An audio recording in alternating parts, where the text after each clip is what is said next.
Kami po ay bumili nung December 24 ng mantika, bawang, sibuyas. 3 boteng mantika po yung binili ko.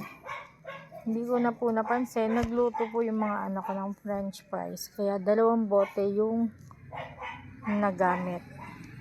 Kaya may natira pong isa. Nung nailuto po, ang sinabi ng anak ko, iba daw po ang lasa ng mantika. So, inisip ko baka dahil nga ano lang yung mantika na yun. Hindi ko na pinansin yung nakita ko dun sa may mantika na balahibo ng manok. So, ito naman po ngayon, magluluto ho uli kami. Alam niyo po ba kung ano yung nakita ko sa mantika? Ayan. Katol. Meron po siyang katol. Ayan. Actually, hindi po ako yung nakakita niyan. Asawa ko.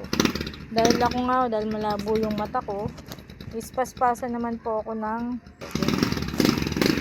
Kaya pupunta po sana kami sa palengke para ho sabihin namin yung sa nagtitinda. Nabuta na po kami ng sarado. Kaya, bukas na lang po. So, i-update ko na lang po kayo kung maisosoli ko at kung ano yung sasabihin ng tindera. Sige po mga kananay, magpapahinga na po.